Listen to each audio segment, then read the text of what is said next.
Okay, welcome back. दोबारा से एक बार फिर से सब लोगों को वेलकम। ओके, हम अभी स्टार्ट करते हैं। सो क्वेश्चन नंबर 40 हो गया and now onwards. Yes, question number 41। Question number 41। Yes, 41। तो देखें, क्वेश्चन रीड करें क्या कहता है ये। यस, बेंजीन का reaction, benzene react with Cl2 in the presence of sunlight. तो सनलाइट की प्रेजेंस में रिएक्शन होता है तो क्या बनता है भाई? ठीक है, क्लोरीन के साथ ना दो तरह से रिएक्शन होते हैं, एक सनलाइट की प्रेजेंस में, ठीक है, और एक हमारे पास AlCl3 की प्रेजेंस में। ठीक है, AlCl3 प्लस Cl2 और सनलाइट और Cl2। ठीक है, तो इस केस में और प्रोडक्ट बनेगा, इस केस में और प्रोडक्ट बनेगा। बताएं क्या बनेगा? C option, C6H6Cl6। सही है, CHCl6। तो ये तो पहले ही गलत हो गया, इसने CHCl6 बता दिया। तो नहीं, ये एडिशन प्रोडक्ट बना दिया, ये नहीं बनेगा। ठीक है, ये ये इस वाले में होगा, AlCl3 और क्लोरीनेशन करेंगे तो क्लोरोबेंजीन बनेगा। तो ये भी कट हो गया। तो ये वाला ऑप्शन सही है, यस। जब हम बेंजीन का रिएक्शन हीट की प्रेजेंस में या ड्रास्टिक कंडीशंस में क्लोरीन के साथ कराएंगे तो तीन क्लोरीन ऐड होंगे, सारे के सारे सिंगल बॉन्ड ब्रेक हो जाएंगे और यहाँ सब जगह क्लोरीन क्लोरीन लग जाएगा। Chlorine chlorine chlorine chlorine chlorine, सब जगह क्लोरीन क्लोरीन लग जाएगा। ठीक है, तो इस तरह से हमारे पास क्या हो जाएगा? C option is going to be the correct one. ठीक है, ओके। इसके बाद benzene react with chlorine in the presence of iron to produce. Yes, iron की प्रेजेंस में क्या क्या चीज बनती है भाई? आयरन की प्रेजेंस में क्या बनता है?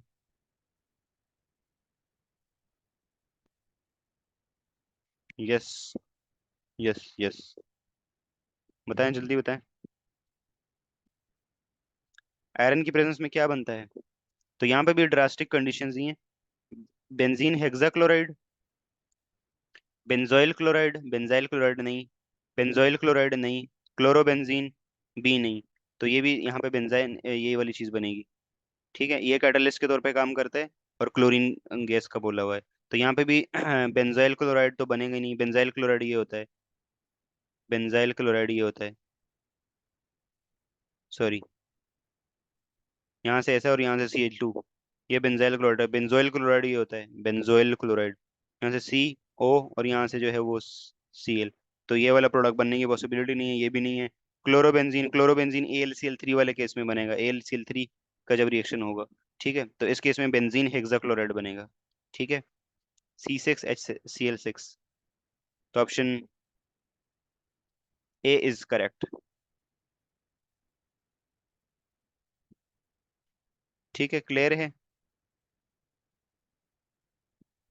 क्लोरोबेंजीन AlCl3 की प्रेजेंस में बनेगा, AlCl3 जब सब्स्टिट्यूशन रिएक्शन होगा तभी बनेगा।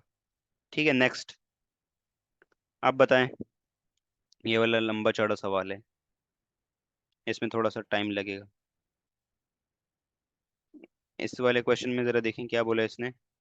Yes, so the nitration of benzene with mixture of concentrated nitric acid and concentrated sulphuric acid at 100 degree Celsius. तो ये क्या बनेगा? क्या बनेगा? बहुत अच्छा सा एसिड बनता है और उसका कॉमन नाम भी आता है, आप लोगों से पूछता है। ए, नाइट्रोबेंजीन नहीं, नाइट्रोबेंजीन नहीं बनेगा भाई। नाइट्रोबेंजीन काहे को बनेगा, कैसे बनेगा?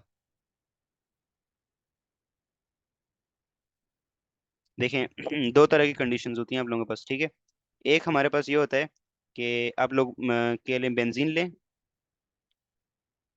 नाइट्रोबेंजीन लें। अरे भाई साहब, नाइट्रोबेंजीन लिया हमने, नाइट्रोबेंजीन ये रहा हमारे पास। स्ट्रक्चर सबको ड्रॉ करना आना चाहिए। ये नाइट्रोबेंजीन रहा, इसके टॉप पे हमने ये लगा दिया। ठीक है, तो दो कंडीशन हो सकती हैं कि एक आप लोग H2SO4 और नाइट्रिक एसिड डाइल्यूट ले लें। ठीक है, डाइल्यूट, और 25 डिग्री सेल्सियस के ऊपर रिएक्शन करें। तो तब इस केस में जो है वो क्या होगा? उसमें जो है वो सिर्फ डाई सब्स्टिट्यूटेड प्रोडक्ट बनेगा। ठीक है, तो ऑर्थो डाइनाइट्रो ऑर्थो, वैसे ये कैसा डायरेक्टर होता है? नाइट्रो कैसा डायरेक्टर होता है? मेटा डायरेक्टर होता है। तो मेटा डाइनाइट्रोबेंजीन बनेगा, ये वाला बनेगा। ठीक है, मेटा डाइनाइट्रोबेंजीन बनेगा, NO2 और NO2 ये बनेगा। लेकिन अगर इसी चीज को ना उल्टा कर देंगे, यहाँ पे हम कंडीशन ऐसे ही रख दें कि हमने नाइट्रोबेंजीन लिया और इसको कंसंट्रेटेड कर देंगे, H2SO4 और नाइट्रिक एसिड को क्या कर देंगे, कंसंट्रेटेड कर देंगे, और साथ साथ में हम यहाँ पे टेम्परेचर को भी 100 डिग्री सेल्सियस कर देंगे, तो फिर सब जगह पे नाइट्रेशन हो जाएगी, यहाँ यहाँ यहाँ सब जगह पे। ठीक है, सब जगह पे ऑलमोस्ट नाइट्रेशन हो जाएंगी।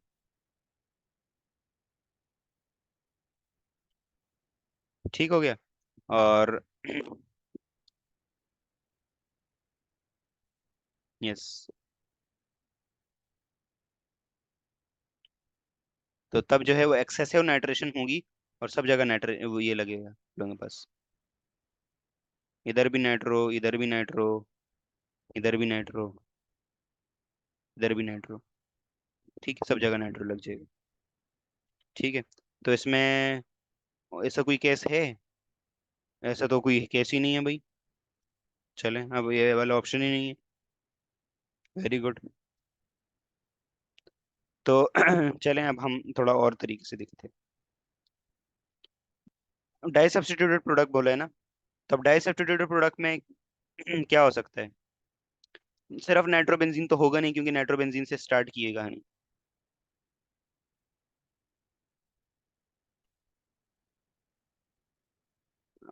सॉरी भैया, मैंने गलती कर दी। यहाँ पे मैं गलत हूँ, मैं समझा ये पिक्रिक एसिड वाला रिएक्शन है शायद। ठीक है, तो इसने सिर्फ बेंजीन दिया था, सिर्फ बेंजीन। तो सही, आप लोग सही बोल रहे हो, यहाँ पे हमारे पास जो है वो क्या होगा, पहले नाइट्रोबेंजीन बनेगा और फिर कंडीशन अच्छी है तो ये भी बन सकता है, M डाई नाइट्रोबेंजीन भी बन सकता है। ठीक है, तो करेक्ट ऑप्शन क्या होगा अब? तो इसका आंसर आंसर की में हमें देखना पड़ेगा कि करेक्ट ऑप्शन क्या होगा। 43, 43 का क्या आएगा? 43, यस 43, 43, 43, वेयर इज 43? 43 का ए है, सही, आप लोग सही बोल रहे थे, नाइट्रोबेंजीन बनेगा। I was wrong. हो सकते हैं रॉन्ग, कोई भी हो सकता है। तो यस, इस केस में नाइट्रोबेंजीन बनेगा, सही बोल रहे हैं आप लोग। ठीक है, और कुछ थोड़ा बहुत माइन्यूट अमाउंट में M नाइट्रो बेंजीन भी बनेगा। ठीक है, मैं इसको नाइट्रोबेंजीन वो पिक्रिक एसिड वाला रिएक्शन समझ बैठा था। पिक्रिक एसिड वाला रिएक्शन आप लोग देखते हैं ना, फिनॉल। फिनॉल को जब आप लोग, ये रहा फिनॉल, फिनॉल को जब आप लोग ये करते हैं 100 डिग्री सेल्सियस के ऊपर कंसनट्रेटेड H2SO4 और कंसनट्रेटेड नाइट्रिक एसिड का यूज करते हैं, तो क्या बनता है हमारे पास? ये वाली चीज बनती है। ठीक है, एक्सेसिव नाइट्रेशन होके ये वाली चीज बनती है, NO2, NO2, और यहाँ से NO2, और यहाँ से क्या हो जाता है, OH आ जाता है। तो ये क्या होता है हमारे पास? इसका कॉमन नाम भी आता है वैसे, और ये बहुत इंपॉर्टेंट है। तो इसका नाम क्या है? This is called picnic, picnic sir के कुछ कर था इसका नाम, पिकरिक एसिड। ठीक है, तो ये कॉमन नाम में आ सकता है, स्ट्रक्चर दे दिया, बताओ पिकरिक एसिड का कौन सा स्ट्रक्चर है, तो ये होता है इसका स्ट्रक्चर। ठीक है, IUPAC नाम, इसका नाम क्या होता है? 2,4,6 ट्राइनाइट्रोफिनोल। ठीक है, 2,4,6 ट्राइनाइट्रोफिनोल। ऑडिबल, विजिबल, मेरी आवाज आ रही है? किसी का जवाब क्यों नहीं आ रहा? Hello hello hello.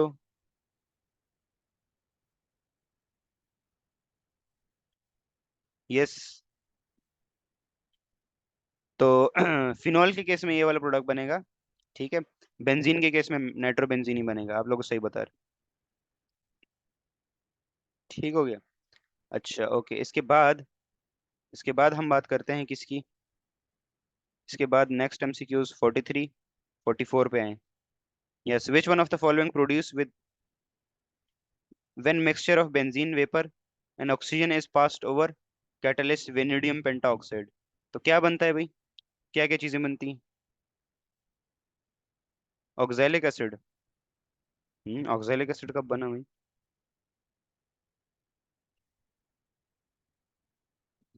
यस, क्या बनेगा? इस्लाम कहाँ से पड़ा ऑक्सैलिक एसिड? जब वेनेडियम पेंटाऑक्साइड की प्रेजेंस में आप लोगों ने ये किया था, तो आप लोगों के पास क्या चीज बनती थी?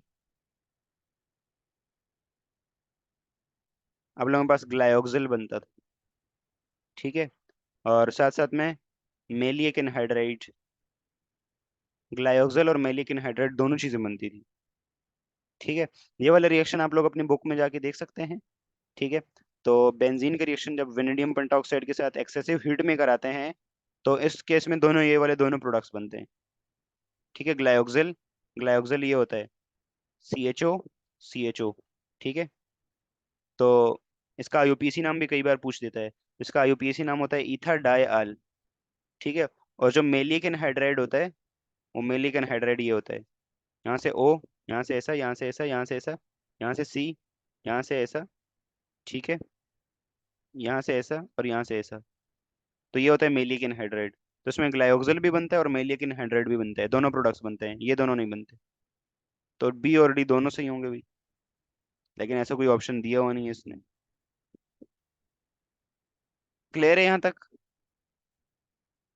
आगे वाला option 45, nitration of isopropyl benzene exclusively गियो। हाँ, तो नाइट्रेशन ऑफ आइसोप्रोपाइल बेंजीन से क्या होगा, आइसोप्रोपाइल बेंजीन की नाइट्रेशन से क्या होगा? तो हमें देखना है कि आइसोप्रोपाइल ग्रुप कौन सा है।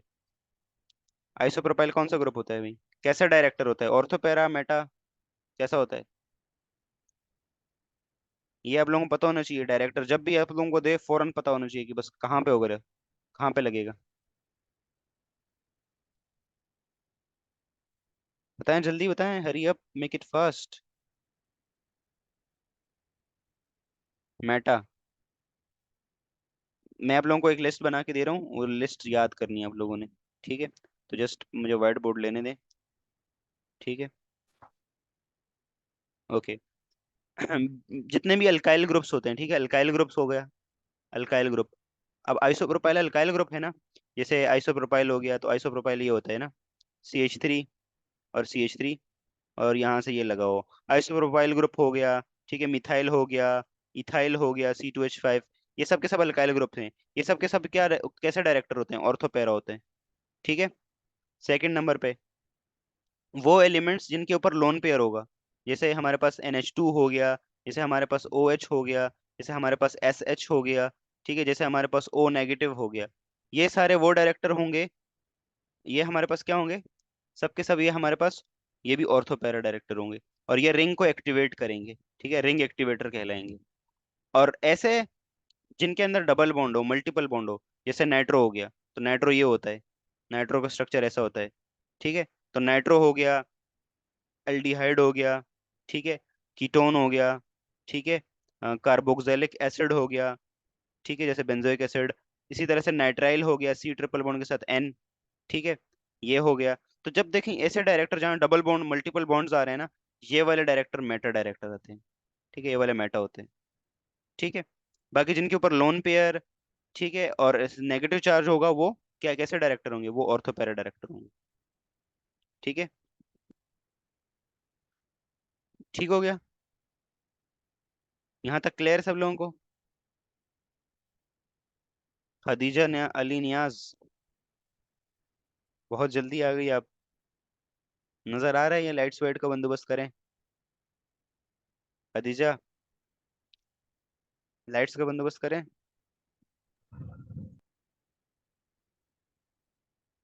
जी सर। मैं बोल रहा हूँ लाइट्स का बंदोबस्त करें, या नजर आ रहा है आपको? नजर आ रहा है। अच्छा, you didn't get my point, okay. आगे बढ़े भाई। नहीं। ओके, सो यहाँ तक क्लियर है ना सब लोगों को? Christopher clear? ओके, आगे बढ़ें। और यस, तो इस केस में,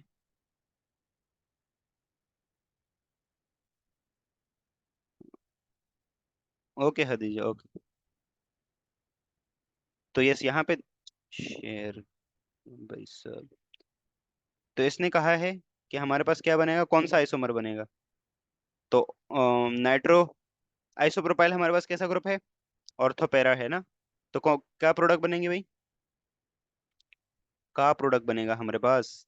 ओ आइसोमर, सिर्फ ओ तो नहीं बनेगा, ऑर्थो पैरा प्रोडक्ट दोनों बनेगा ना। तो हमारे पास ये आइसोप्रोपाइल बेंजीन है, आइसोप्रोपाइल बेंजीन, ये आइसोप्रोपाइल बेंजीन है, और इसका हमने क्या किया है, नाइट्रेशन की है। तो मतलब NO2 ग्रुप ऐड किया है, हमारे पास क्या होगा, इस तरह का होगा। यहाँ से आइसोप्रोपाइल लगा दिया, और यहाँ से एक नाइट्रो इधर लगेगा, और फिर एक बार और अगर नाइट्रेशन होगी तो हमारे पास, यस, नाइट्रो इधर लग जाएगा। तो दो प्रोडक्ट्स बनेंगे, ऑर्थो नाइट्रो और पैरा नाइट्रो। ठीक है। मेजर अमाउंट में कौन सा होगा? मेजर अमाउंट में ये होगा। तो ओ आइसोमर, ओ वाला आइसोमर बनेगा। इसने the nitration of isopropyl benzene exclusively give, exclusively अब इसने बोल दिया, two four di substituted. Two four di substituted का मतलब ये है कि ये वाला दे दे हमें। यहाँ से आइसोप्रोपाइल ग्रुप लगा दो, ये यहाँ से और यहाँ से दोनों जगह नाइट्रो लगा दो। लेकिन नाइट्रो को दोनों जगह पे लगाना पॉसिबल नहीं है, क्योंकि नाइट्रो क्या करता है, रिंग को डीएक्टिवेट कर देता है। तो डाई सब्स्टिट्यूटेड प्रोडक्ट बनाना थोड़ा मुश्किल है। ठीक है। तो इसका ऑर्थो वाला जो आइसोमर है ना, वो मेजर में होगा, एक्सक्लूसिवली ज्यादा वो ही पाया जाएगा।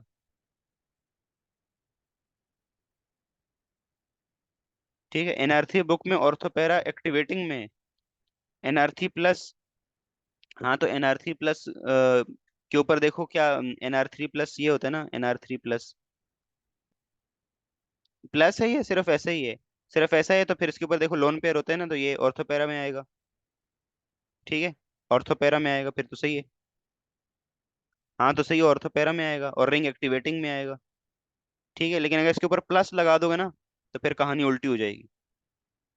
प्लस लगा देंगे तो कहानी उल्टी हो जाएगी। फिर ये मेटा डायरेक्टर हो जाएगा, क्योंकि ये इलेक्ट्रॉनों को फिर खींचेगा अपनी तरफ। क्लियर है सब लोगों को यहाँ तक? आगे बढ़े। 44, 45, 45 वाला हो गया, 46। यस। अब बताएं भाई, क्या सवाल है? Okay Kinza, Kinza no, Khadija. So why does 1,3 cyclohexadiene undergo dehydrogenation readily? इसमें डिहाइड्रोजिनेशन अच्छे से क्यों होती है? तो पहले तो हमें 1,3 साइक्लोहेक्साडाइन आना चाहिए। तो 1,3 साइक्लोहेक्साडाइन। ठीक है। तो 1,3 1 और 3, ये है हमारे पास। तो इसमें क्या है, वाई डज 1,3 साइक्लोहेक्साडाइन, यही है ना, वाई 1,3 साइक्लोहेक्साडाइन, यही है। यस, यही है। ठीक है। तो 1,3 साइक्लोहेक्साडाइन में इसने बोला है कि ये क्यों जल्दी से डिहाइड्रोजिनेशन में चला जाता है, क्यों इसमें ये प्रोसेस होता है। तो it can easily be reduced, पहला ऑप्शन ये देखते हैं। दूसरा option, it has no resonance energy, देखते हैं।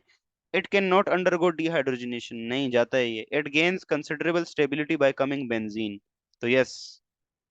तो जब ना इसकी डिहाइड्रोजिनेशन होगी, सॉरी, तो यहाँ से ये हाइड्रोजन जब जाएगा, यहाँ से जब ये हाइड्रोजन जब जाएगा, ये दोनों हाइड्रोजन गैस क्या बना लेंगे, माइनस हाइड्रोजन गैस बन जाएगी। वो उड़ जाएगी और बन जाएगा हमारे पास क्या, यहाँ पर डबल बॉन्ड आ जाएगा, इस कार्बन और इस कार्बन के बीच में डबल बॉन्ड आ जाएगा। तो यहाँ डबल बॉन्ड आ गया, यहाँ डबल बॉन्ड, यहाँ डबल बॉन्ड। तो हमारे पास क्या बन गया, बेंजीन बन गया। और बेंजीन क्या होता है, बहुत ज्यादा स्टेबल एनर्जी होती है। तो बेंजीन किस में बना है? तो yes, option D is correct. It gains considerable stability by becoming benzene. तो एरोमेटिक सिस्टम सबसे ज्यादा स्टेबल होते हैं ना, सबसे ज्यादा स्टेबल होते हैं। ठीक है। तो इसलिए डी ऑप्शन सही होगा। रेजोनेंस एनर्जी, रेजोनेंस एनर्जी ये एनर्जी होती है एक स्पेसिफिक, जो कंपाउंड एरोमेटिक होते हैं ना, उनमें ना रेजोनेंस होता है। ठीक है। तो जिसकी रेजोनेंस एनर्जी हाई होती है, उसकी स्टेबिलिटी उतनी ज्यादा होती है। तो इसने बोला बोला कि it has no resonance energy. तो नहीं, जब एरोमेटिसिटी आएगी तो उसके पास कोई ना कोई रेजोनेंस एनर्जी भी आएगी। ठीक है। तो ये option cut, option D is correct. Option 40, MCQ number 47 देखें। Aromatic compounds burn with sooty flame, बताएं भाई ये किस वजह से होता है? सूथी फ्लेम या स्मोकी फ्लेम किस वजह से आता है? ये मैंने आप लोगों को रीजन भी बताया था। एरोमेटिक कंपाउंड इससे।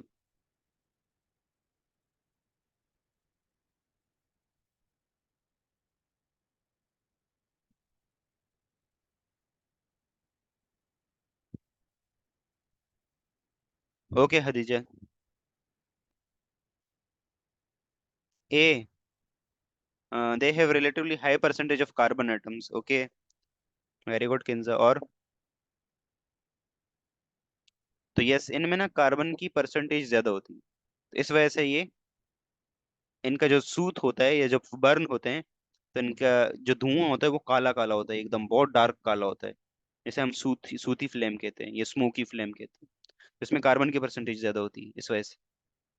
ठीक है, तो यही ऑप्शन है, यही सही है। रिंग स्ट्रक्चर नहीं भाई, इसका कोई लेना देना नहीं है। Resist action of atmospheric oxygen नहीं। They have relatively high percentage of hydrogen नहीं, ये होगा तो सूती उसके साथ बंद नहीं करेगा।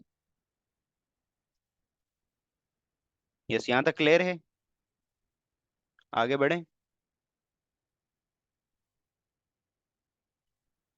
लेवल बढ़ाओ, नेक्स्ट पे आओ, नेक्स्ट। 45 नंबर के जो एमसीक्यूज है वो देखिए जरा। 47 हो गया, 48।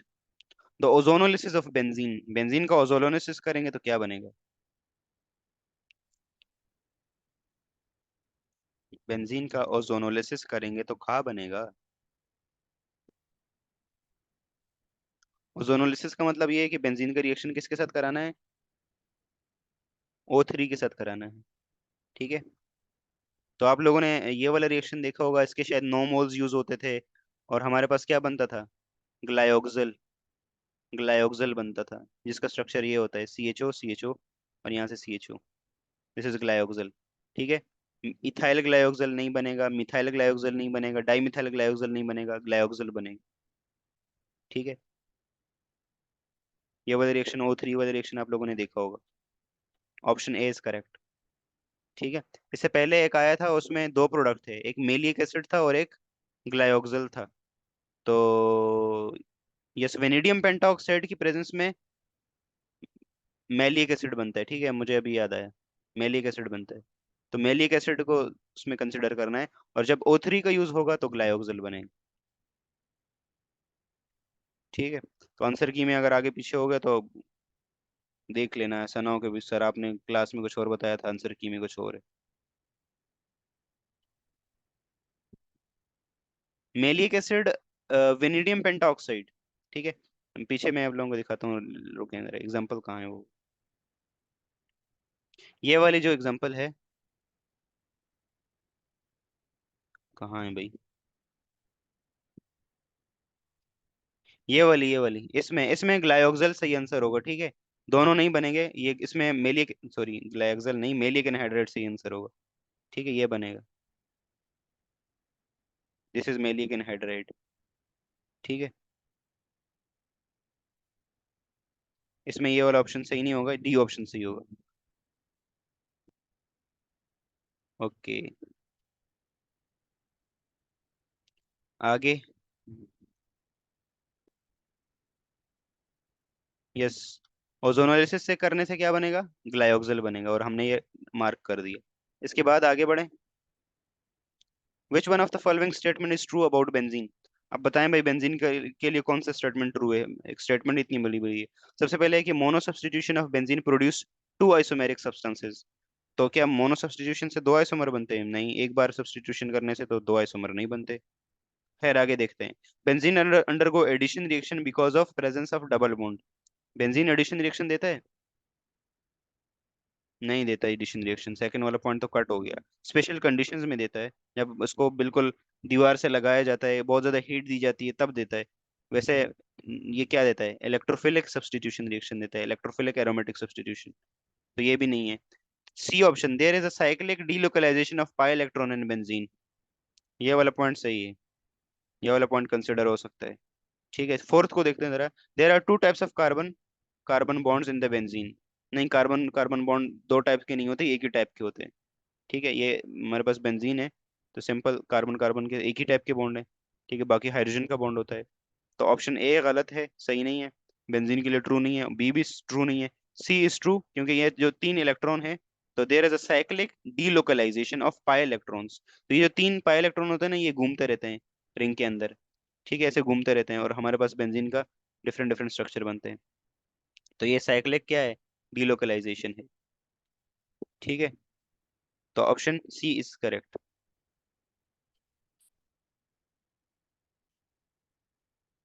हाँ, एडिशन रिएक्शन देता है, लेकिन वो स्पेशल कंडीशंस में देता है।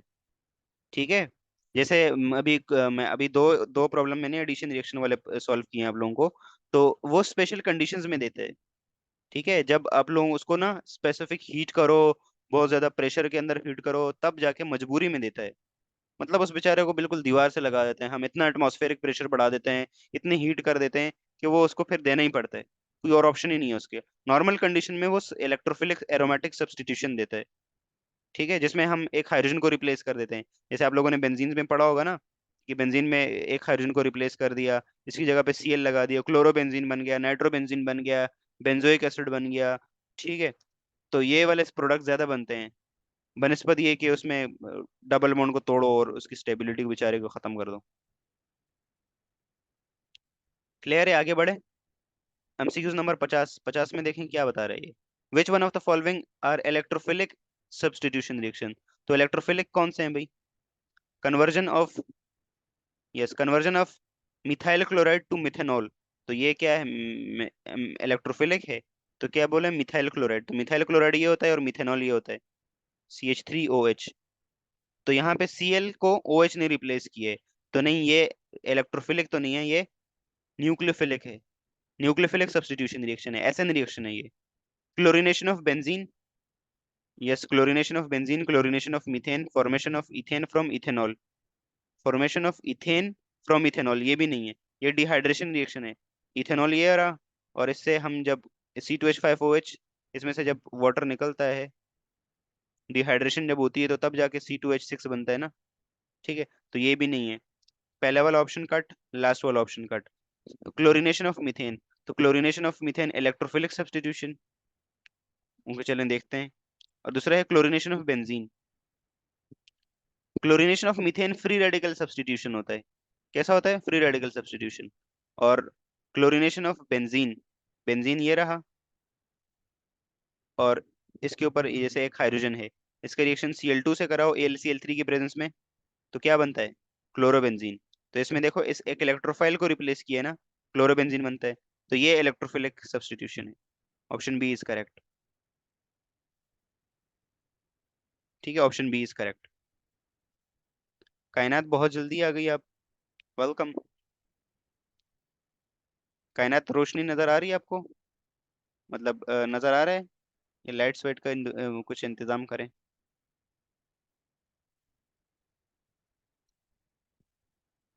ओके, इसके बाद आगे, the nitration of benzene by nitric acid and H2SO4। तो नाइट्रेशन H2SO4 और इसके साथ जो रिएक्शन होता है, ये कैसा रिएक्शन है? तो ये भी, नाइट्रेशन भी क्या है, इलेक्ट्रोफिलिक सब्स्टिट्यूशन है। Option A is correct. Nucleophilic substitution नहीं, फ्री रेडिकल सब्स्टिट्यूशन नहीं, इलेक्ट्रोफिलिक एडिशन नहीं, ये है। ठीक है, बेंजीन के जो 5 रिएक्शन पड़ते हैं ना, अल्काइलेशन, एसाइलेशन, सल्फोनेशन, हेलोजिनेशन, ये सब के सब इलेक्ट्रोफिलिक सब्स्टिट्यूशन होते हैं। बेंजीन का जब तक बॉन्ड टूटेगा नहीं ना, तब तक ये ऐसे ही होंगे, लेकिन जब बॉन्ड टूट जाएगा, तो वो एडिशन वाला होगा फिर। आगे बढ़े, एमसीक्यूज नंबर 52, एंड इसके बाद फिर बस एंड अप होगी क्लास। 52 क्या बोल रहे हैं, एमसीक्यूज नंबर 52, यस।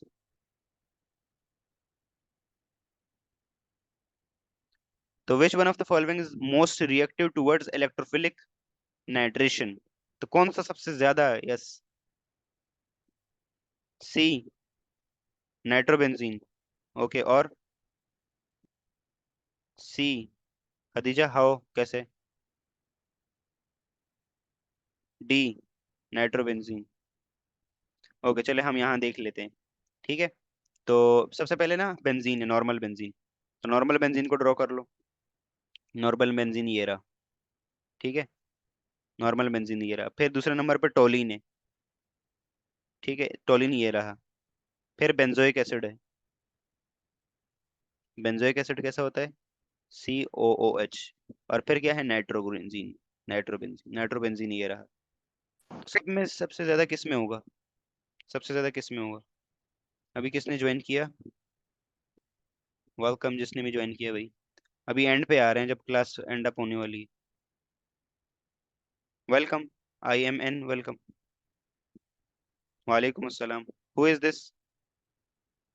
नाम क्या है बेटा आपका? टेस्ट में थी, कौन है, नाम क्या है? खलाई मखलूक। ओके चले एमसीक्यूज पे फोकस करें। तो इसने बोला है कि which one of the following, या which of the following is most reactive towards electrophilic substitution. तो इलेक्ट्रोफिलिक सब्स्टिट्यूशन में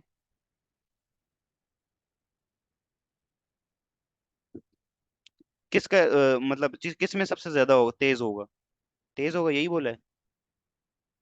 हाँ, most reactive towards electrophilic nitration, nitration बोले ना। तो देखिए हमारे पास टोलिन है, सॉरी नॉर्मल बेंजीन है, टोलिन है, बेंजोइक एसिड है, और ये है। तो आप लोगों ने पढ़ा है पहले, जरा यहाँ देखिए, ये कैसा ग्रुप है, ऑर्थोपेरा या मेटा डायरेक्टर, कैसा डायरेक्टर है ये, ऑर्थोपेरा है। तो जो ऑर्थोपेरा होते हैं वो रिंग को क्या करते हैं, एक्टिवेट करते हैं। तो ये रिंग को एक्टिवेट करेगा, ठीक है। ये हमारे पास क्या है, बेंजोइक एसिड, और ये है नाइट्रो। तो ये कैसे डायरेक्टर हैं दोनों, ये मेटा डायरेक्टर। और मेटा डायरेक्टर क्या करते हैं, मेटा डायरेक्टर रिंग को डीएक्टिवेट करते हैं, ठीक है। जब रिंग को डीएक्टिवेट करेंगे तो रिएक्शन फास्ट होने का तो नाम ही नहीं आएगा, फिर रिएक्शन यहाँ पे स्लो होगा। तो ये बेंजोइक एसिड और नाइट्रो बेंजीन तो नॉर्मल दोनों खेल से बाहर निकल जाएंगे, नाइट्रो बेंजीन और ये निकल जाएंगे खेल से बाहर, बेंजोइक एसिड। अब बेंजीन और टोलिन बचा।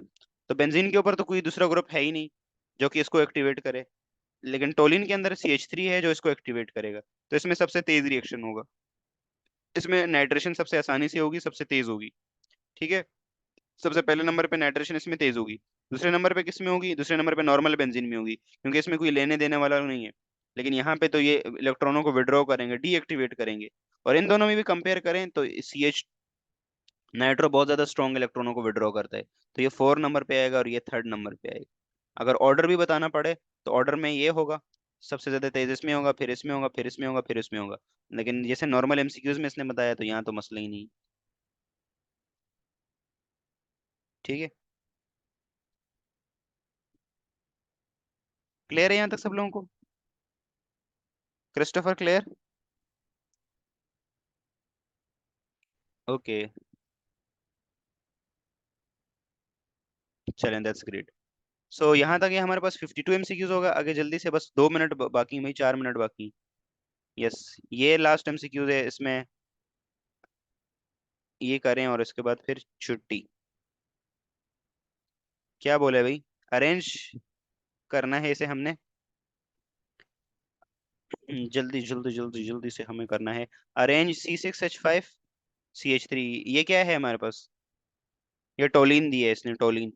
ये नॉर्मल बेंजीन, ये बेंजोइक एसिड, ये नाइट्रोबेंजीन। तो इन्हें हमें अरेंज करना है किसमें, in order of decreasing reactivity towards ring monobromination. तो यहाँ पे भी वही चीज है भाई, और वैसे पिछला वाला और ये वाला MCQ सेम सेम ही ऑलमोस्ट। वहाँ नाइट्रेशन बोला है, यहाँ यही बोला है, और हमें ऑर्डर बताना है। तो देखो नाइट्रोबेंजीन और ये तो मैंने आप लोगों को पहले ही बता दिया, इसमें सबसे कम होगा, सबसे कम रेट होगा, क्योंकि नाइट्रो सबसे ज्यादा स्ट्रॉन्ग विड्रॉ करता है इलेक्ट्रॉनों को, और रिंग में सबसे ज्यादा अच्छे से डीएक्टिवेट करता है। तो नाइट्रो तो 4 नंबर पे आएगा, ठीक है। जो नाइट्रो है वो 4th नंबर पे आएगा। अच्छा, डिक्रीजिंग ऑर्डर बोला है इसने, ठीक है। तो डिक्रीजिंग ऑर्डर में हमें क्या कैसा करना पड़ेगा भाई, डिक्रीजिंग ऑर्डर में हमें सबसे पहले उसको देखना पड़ेगा जो सबसे ज्यादा स्ट्रांगली विड्रॉ करता है, ठीक है। तो सबसे पहले फिर यही आएगा, नाइट्रो आएगा। बी ऑप्शन इज करेक्ट, ठीक है, बी, फिर 2, फिर 1। नहीं, बल्कि उसने ऑप्शन गलत दिए हैं यहाँ पे। मैं आप लोगों को यहाँ समझा देता हूँ, मैं आप लोगों को यहाँ समझा देता हूँ। देखिए इसने क्या बोला है, जो स्ट्रक्चर ड्रॉ करना होगा यार फिर से। दिस इज एक टोलिन है, एक नाइट्रोबेंजीन है, एक हमारे पास बेंजोइक एसिड है, ठीक है, और एक हमारे पास नॉर्मल बेंजीन है। तो इसने बोला है कि मोनोब्रोमिनेशन करानी है, तो किसका रिएक्शन सबसे तेज होगा, डिक्रीजिंग ऑर्डर बताना है, डिक्रीजिंग ऑर्डर।